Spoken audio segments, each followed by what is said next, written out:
현재 70억 원대 자산가라고 소개가 되더라고요. 그때 제가 투자한 규모가 한 300억 원 정도 규모였거든요. 이 얘기를 하시면 다들 놀라시는데 제가 300억 원을 잡았잖아요. 경찰서에서 연락이 왔어요. 경찰서요? 예, 조사받으러 나오라고. 안녕하세요. 부자를 꿈꾸는 개미 북구미의 한정수 기자입니다. 여러분, 요새 주가가 좀 떨어져서 고민들 많으시죠? 요새 자산시장이 전반적으로 힘을 못 쓰고 있는 상황인데요. 거품이 꺼질 것이라는 우려도 크고요. 그래서 상대적으로 안전한 자산인 금이나 달러에 돈이 좀 몰리고 있다고 해요. 그래서 저희가 오늘 달러 투자의 고수분을 한 분 모셨습니다. 최근에 나는 주식 대신 달러를 산다 라는 책을 쓰신 박성현 작가님 소개해 드릴게요. 안녕하세요. 예, 반갑습니다. 참고로 영상을 끝까지 시청하시고 짧은 시청 소감을 댓글로 남겨주시면 저희가 추첨 통해서 이 책 5권을 선물로 전달드리겠습니다. 작가님, 먼저 간단히 자기소개 부탁드릴게요. 예, 저는 경제적 자유를 찾아서라는 필명으로 글도 쓰고 이렇게 책도 쓰고 또 투자도 하는 박성현이라고 합니다. 그러면 저희가 첫 번째 질문부터 한번 시작을 해볼게요. 이 책의 소개글을 보면 달러 투자에 대해서 주식보다 쉽고 부동산보다 안전하다 이렇게 쓰셨어요. 그래서 달러 투자의 장점이 뭐가 있는지 사실 잘 모르잖아요, 저희가. 그래서 그 장점이 뭐가 있는지 좀 궁금하고, 처음에 왜 달러 투자에 관심을 갖게 되셨는지도 좀 궁금하더라고요. 네. 제가 해외 여행을 이제 가는 일이 있었어요. 근데 제가 아이가 넷이거든요. 예. 애국자시네요. 그래서 또 이제 여행 갈 때 이제 부모님도 이제 모시고 가는데 그렇게 되니까 총 8명이잖아요. 여행 경비로 돈을 쓰더라도 좀 많이 필요할 거 아니에요. 그래서 좀 큰 금액을 미리 이제 환율이 이제 낮았을 때 환전을 해놨었어요. 근데 이제 여행이 이제 갑자기 뭐 다른 일로 취소가 돼가지고 다시 이제 재환전을 하게 되는 일이 있었거든요. 그래서 재환전을 했는데 돈이 그 환전 수수료라고 하죠. 그런 이제 거래 비용도 들기 때문에 줄어들어야 정상인데 그렇죠. 오히려 늘어난 거예요. 그러니까 제가 만약에 100만 원을 달러를 사서 다시 재환전을 했으면 100만 원보다 이제 조금 못 미치는 거래 수수료가 빠진 금액이 이제 입금이 되어야지 정상인데 그게 일반의 상식이죠.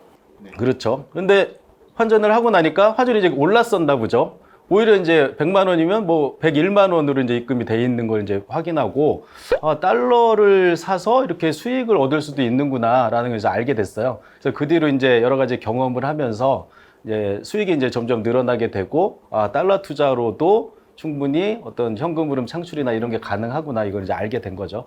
그래서 이제 장점을 설명을 드리자면 이제 크게 한 2가지 정도로 말씀드릴 수가 있는데 첫 번째는 안정성이라고 보시면 될 것 같아요. 이 원화로 세계에서 사용하는 그러니까 뭐 어려운 말로 이제 기축통화라고도 하는데 그 세계의 어떤 그 거래를 하는 그런 이제 돈인 달러를 사는 행위로 이제 투자가 이루어지는 거잖아요. 그래서 이제 좀 안전한 그런 투자가 가능하다라고 이제 생각을 했고, 그리고 이제 무엇보다 중요한 거는 세금이 없어요.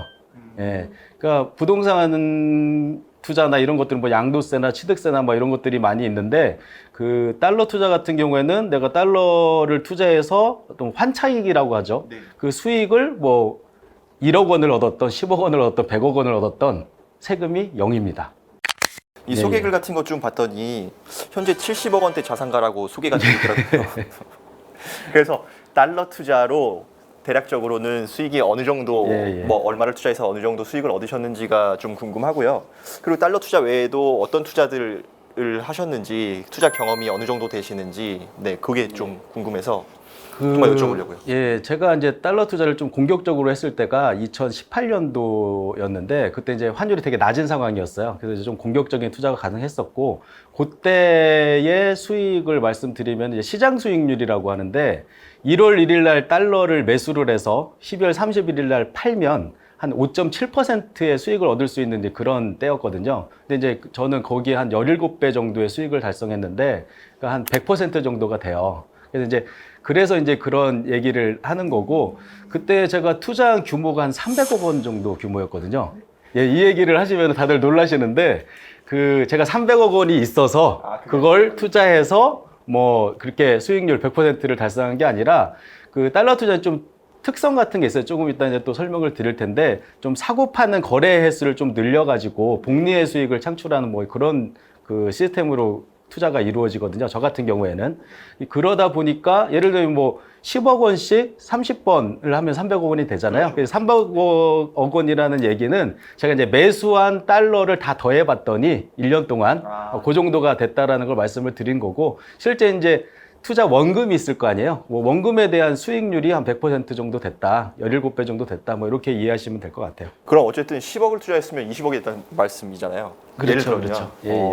경제적 자유를 찾아서라는 필명을 쓰다 보니까 사람들이 이제 경제적 자유를 달성하려면 자본금이 어느 정도 갖고 있어야 되냐, 얼마 정도를 모아야지 가능하냐, 이런 얘기를 많이 질문을 주시거든요. 근데 이제 제가 생각하는 거는 그 자본금의 규모보다 투자 실력이 더 중요하다라고 생각하는 게, 예를 들면 300만 원이라는 그 돈을 30억으로 만들 수 있는 사람도 있고, 그렇죠? 그리고 1억 원만으로도 만들 수 있는 사람이 있을 거 아니에요. 그렇죠. 근데 저는 이제 그때 당시에 제가 그 모아놓은 자산을 이용한 게 아니라 그 마이너스 통장을 이용했어요. 예. 그러니까 전액 마이너스 통장으로 출발을 했고, 그리고 나서 수익률을 이렇게 극대화시켜가지고 수익을 낼 수 있는 구조를 만들었거든요. 그래서 제가 드리는 말씀은 경제적 자유를 찾는 방법이 자산을 증식하는 방법도 있지만 현금 흐름을 안정적으로 창출할 수 있는 그런 실력을 늘리는 방법도 있거든요. 그리고 이제 그런 투자 대상을 이제 찾아내는, 예를 들면 달러 투자라든지 뭐 주식 투자라든지 이런 방법도 있거든요. 그래서 제가 이제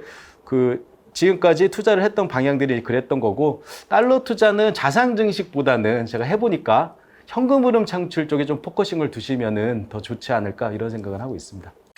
그러면 투자 실력을 기르기 위한 질문을 한번 드려볼게요. 구체적인 달러 투자법에 대한 질문을 한번 기초부터 드려볼게요. 왜냐하면 저는 달러 투자라는 개념이 굉장히 생소하거든요. 저도 이제 뭐 주식 투자도 해보고 뭐 이것저것 많이 해보긴 했지만, 그래서 이게 아까 말씀해 주셨듯이 은행에 가서 제가 그 달러의 현물, 지폐를 사는 것밖에는 떠오르지가 않아요. 달러에 투자한다는 것 자체가. 혹시 다른 무슨 방법들이 있을까요? 달러 투자 이제 크게 보면은 네네. 말씀하신 것처럼 현금을 사서 파는 이런 투자가 그쵸. 있고요. 네네. 또 하나는 이제 달러 환율이나 이런 것들에 뭐 달러 지수라든지 이런 거에 이제 연동되는 파생 상품이 있어요. 그러니까 그러면 그건 간접적인 투자라고 보면 되겠네요. 뭐 간접적이라도 볼 수 있는데, 네네. 원달러 환율을 추종하는 ETF를 산다거나 아니면은 뭐 FX 마진 거래라고 해서 뭐 그런 거 레버리지를 많이 실어서 하는 그런 투자 방법들이 있거든요. 근데 이제 제가 좀 특이한 점은, 그리고 이제 책도 제가 뭐 우리나라 최초이기 때문에 세계 최초이기도 하지만 원화로 달러를 사는 일은 우리나라만 가능한 일이잖아요. 그렇죠. 예, 그렇기 때문에 제가 농담 삼아 그렇게 말씀도 드리지만 저는 이제 철저하게 현금 투자만 해요. 예, 파생 상품은 안 하는 거죠. 그리고 아까 제가 말씀드렸을 때 달러 투자는 안정성이 어떤 장점이라고 말씀드렸잖아요. 그런데 이제 파생 상품 같은 경우에는 안정성이 떨어져요. 불안정하죠. 예. 네네. 돈으로 돈을 사는 행위, 그리고 우리나라 원화보다 더 세계의 돈을 사는 그런 안정적인 행위를 하면서 수익을 창출할 수 있는 게 이제 달러 투자의 매력이자 이제 강점인데, 그걸 이제 파생 상품을 그렇게 거래를 하게 되면 그 안정성이 이제 떨어지는 그런 위험들이 있거든요. 그래서 저는 아까 말씀하셨던 것처럼 은행이나 증권사나 이런 데서 달러 현금을 사서 그리고 환 차익이 생겼을 때 되파는 이런 식의 투자만 합니다. 그 한도 같은 게 없나요? 그러니까 예를 들어서 제가 현금이 원화가 100억이 있는데 100억 원어치 달러를 바로 제가 살 수 있나요? 살 수 있습니다. 아, 제가 한도가 300억 원어치 사봤잖아요. 그러네요.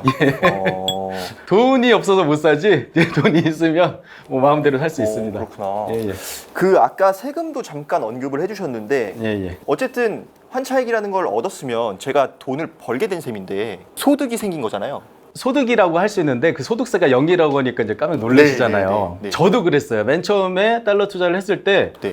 내가 이걸 해보니까 막 하루에도 300만 원을 벌 때도 있었고, 그리고 뭐 꾸준하게 계속 수익이 발생하고 일치를 안 와봤어요. 그러니까 궁금하잖아요, 저도. 진짜 환차익이 없을까? 뭐 인터넷 같은 데 찾아봐도 없다고는 하는데 나중에 있다라고 잘못 알게 되면 제가 이제 수익률도 떨어지고 위험할 수 있잖아요. 그래서 제가 국민신문고를 통해서 왜냐면 아니 세무사도 아니고 국민신문고 답변을 받았을 때 이제 근거가 있어요. 제가 나중에 소명을 할 수 있으니까. 그래서 기재부하고 국세청에다가 제가 질의를 넣었어요. 그랬더니 이제 그쪽에서 연락이 왔어요. 예, 없습니다. 라고 답변을 받았어요. 규모와 관계없이 어쨌든 환차익에 대해서는 세금이 없다. 근데 이런 생각을 하시는 이유가, 환전을 딱 하다 보면은 거기에 이제 메시지 하나가 뜨는데 뭐가 있냐면은 1만 달러 이상을 환전을 하시면, 그러니까 달러를 매수하시면 국세청에 자동으로 통보가 됩니다. 이런 이제 주의사항, 안내사항 같은 게 있어요.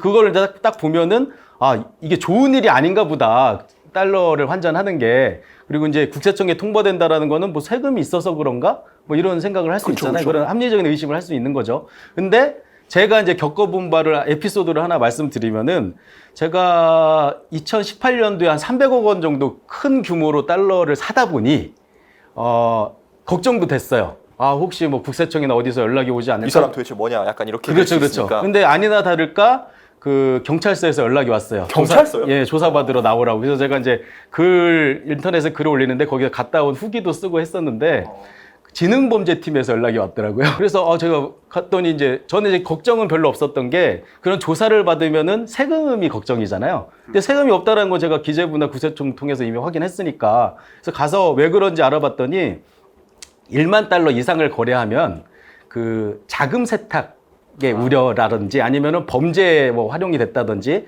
아니면 가장 이제 큰 게 해외로 밀반출을 달러를 할 수가 있는 거잖아요. 내가 이제 환전을 해서 그걸 뭐 공항 같은데 그 지폐 현물을 예, 이렇게 몰래 현금을 가지고 이제 외국으로 빼돌리거나 이런 게 있을 수 있잖아요. 그래서 FIU라고 해서 제가 뭐 하는 단체인지는 잘 모르겠는데 그 자금 세탁이나 이런 걸 이제 감시하는 그런 기구인가 봐요. 이제 국세청에서 그 정보를 받으면 FIU에 보고가 되고 거기서 좀 의심이 된다라고 하는 사람 이제 조사를 하는 거지. 저는 이제 워낙 규모가 컸다 보니까 조사를 받았는데 다행히 뭐 결론은 무혐의죠. 제가 범죄에 활용한 건 아니니까. 그냥 투자하신 거니까. 예, 투자를 해서 환차익을 얻은 것 뿐이니까. 그래서 무혐의로 처리가 되고 안도를 하면서 제가 이제 글을 썼죠. 거기다가 1만 달러 이상 하셔도 전혀 문제 없습니다. 그리고 이제 저는 너무 커서 연락을 받은 거고. 경찰서 한번 갈 수는 있지만. 예. 그렇죠. 예. 그리고 이제 뭐 당연히 뭐 세금 같은 건 없으니까. 그러니까 저를 희생해서 예, 어떤 그 근거를 마련해 준 거죠. 다른 투자하시는 분들한테 전혀 문제 없습니다.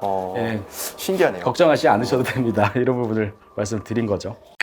결국 그럼 돈 버는 방법일 것 같은데 달러 투자는 그러면 환율 변동에 영향을 크게 받을 거라고 그렇죠, 이해가 그렇죠. 되고요. 예. 그러면 환율이 사실 어떻게 변동할지는 저희가 예측하기가 좀 어렵잖아요. 일반인 그렇죠. 입장에서. 그렇죠. 뭐 세계적인 경제 흐름도 봐야 될 것 같고 네, 우리나라 경제 흐름도 당연히 봐야 될 것 같고 그러면 환율의 간단한 개념 알기 쉽게 설명을 부탁드리고 그리고 어떤 공부를 어떻게 하면 그 환율이 어떻게 변동할지를 미리 좀 예측할 수 있을지 어떻게 공부를 하셨는지 경험을 좀 설명해 주시기를 부탁드릴게요. 예, 뭐 제가 책이나 글에 항상 하는 말이 단골처럼 하는 말이 투자는 예측이 아니라 대응의 영역에 있다라는 얘기 많이 하거든요. 그러니까 환율을 예측해서 하는 투자를 하는 게 아니라 가장 뭐 쉽게 표현하면은 쌀 때 사가지고 비싸지면 팔아요. 아니, 그냥 근데 대응만 이제 하는 거죠. 비싸질 거라는 어떤 예측을 해야 된다는 해야 거잖아요. 살 수 있을 예, 것 그러니까 같아서 저의 기준은 정하는 거죠. 기준점. 이 금액 이하로 달러를 매수하면 무조건 얻을 확률이 높아진다. 지난번에 작년에 환율이 1,300원까지 이렇게 치솟았던 적이 있었잖아요. 그때 보면 유튜브나 뭐 이런 인터넷 보면은 달러 사야 된다고, 더 오른다고. 그 사람들도 저한테도 문의도 많이 들어왔어요. 근데 저는 그때는 지금 살 때 아닙니다라고 계속 얘기를 했어요. 왜냐면 제 기준으로 봤을 때는 환율이 떨어질 가능성이 더 높아진 상황이지 올라갈 가능성이 높아진 상황은 아니었거든요. 그러니까 여기서 이제 첨언해서 말씀드리면은 환율을 예측하는 거는 신의 영역이라는 그런 얘기가 있어요. 그만큼 어렵다. 예측이 이제 불가능하다라고도 할 수 있는데 이거는 이제 어떻게 보면은 오히려 이제 우리 같은 개인 투자자들한테는 강점일 수가 있어요. 왜냐면은 주식 투자 같은 경우에는 뭐 내부 정보가 있을 수도 있고 또 이제 사람마다 어떤 데이터에 대해서 그걸 분석하는 능력이나 통찰력 이런 게 다르잖아요.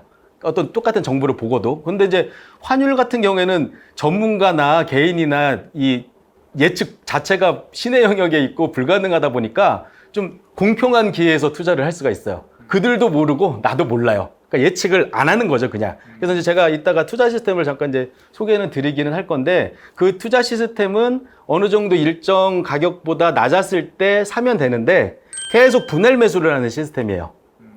예. 내려갈 때마다. 그러니까 예측은 하지 않아요. 그냥 떨어지면 더 사고, 더 사고, 더 사고. 오르면 팔고 뭐 이런 시스템이거든요. 그래서 일단 예측 자체를 하지 않는 투자라는 걸 말씀을 드리는 거고요. 달러 투자가 그러니까 환차익을 어떤 수익을 얻는 게 역사가 되게 짧아요. 그러니까 환율이라는 거 자체가 생긴 게 1970년대 이후고 원화로 또 달러를 사서 수익을 얻는 그런 구조는 우리나라밖에 없을 거 아니에요. 정보가 이제 되게 없다라는 거죠. 근데 저는 이제 그런 얘기를 많이 하죠. 정보가 부족하다라는 게 단점이긴 하지만 그만큼 사람들이 모르는 영역에 있어서 기회도 많을 수 있다라는 얘기를 할 수가 있거든요. 그래서 일단 저는 이제 그런 부분에 있어서 달러 투자를 공부하면 되는데, 제가 이제 최근에 한 사례를, 지금 말씀드렸던 사례를 하나 말씀드리면은, 국민은행에서 전신환이라고 해요. 그러니까 이제 좀 깊게 들어가면은 현찰 달러가 있고 숫자로만 오고 가는 전신환이라는 게 있어요. 근데 저는 이제 둘 다 현금이라고 볼 수 있기 때문에 이제 두 가지를 이제 투자를 같이 하는데, 전신환으로 국민은행에서 그 달러를 갖다가 매도하거나 매수할 때 1만 달러 이상을 거래하는 것보다 1만 달러 미만을 거래하는 게 더 유리한 환전 수수료를 적용을 해요. 좀 이상하잖아요. 뭔가 그쵸, 거래하는 많이 하면 사람한테 혜택이 있어야 좋은 되는데. 혜택을 줘야 되는데, 얘는 10,000달러 이상이면은 좀 혜택이 덜 좋아지는 이런 상황이 돼 있더라고요. 그래서 저는 이제 그걸 우연히 알게 됐어요. 왜냐면 제가 10,000달러를 거래를 할 때하고 달러를 거래를 할 때하고 환전 수수료가 같은 기준 환율에서 다른 거예요. 그래서 이제 가만히 보니까 10,000달러가 기준점이더라고요. 그래서 제가 만약에 10만 달러를 매수할 때는 10만 달러를 한 번에 매수하는 것보다 9,999달러씩 10번 정도를 매수하는 게 훨씬 나은 거예요. 제가 이제 그걸 경험적으로 진짜 맨 땅에 헤딩을 해서 알아냈는데, 서울에 있는 국민은행은 제가 거의 다 다녀봤을 거예요. 다녀보면서 이제 환전 창구 같은 데서 이제 기다리다가 직원한테 물어볼 수 있잖아요. 아니, 이렇게 되던데 왜 그래요? 아는 사람이 아무도 없었어요. 네, 제가 한 30군데 이상의 국민은행만 다녀서 직원한테 물어봤는데 아는 사람이 아무도 없고, 근데 바쁜데 제가 왜 그래 뭐 꼬치꼬치 캐물을 수도 없으니까 그냥 내가 아는 노하우라고 생각하자. 그런 생각을 지금까지 거래를 하다가, 제가 이제 그거하고 관련된 어떤 글을 쓸 일이 있어가지고 글을 올리다가 저도 궁금한 거예요. 그래서 고객센터에 한번 전화를 해봤어요. 아니, 이렇던데 이게 왜 이런지 나 궁금하다 그랬더니, 아니나 다를까 이제 그 직원도 몰라요. 그래서 이제 나중에 연락을 주겠다라고 하고 한두 시간 정도 있다 연락이 오더라고요. 그쪽에서 이제 답변이, 그게 외국환 법령에 따른 거랍니다 라는 게 답변이었어요. 아니, 그래서 그게 뭔데 왜요? 라고 했더니 모른대요. 그냥 외국환 법령에 그렇게 나와 있대요. 근데 그 외국환 법령이 뭐냐고 하니까 그것은 자기는 모른다라는 거죠. 그래서 이럴 정도로 정보나 지식이나 데이터가 없어요. 이 달러 투자에, 실물 달러를 투자하는 이 분야에 좀 더 뭐 깊은 걸 아시려면은, 그럼에도 불구하고 뭐 환율이나 달러에 대한 그런 투자에 관련된 책을 보시면 좋겠죠. 그래서 제가 늘 드리는 말씀은 그냥 공부하시라. 예, 방법은, 투자의 실력을 늘리는 방법은 아까 이제 그 질문에 답하기 위해서 여기까지 왔는데, 공부하시라는 말씀을 드리고 싶습니다.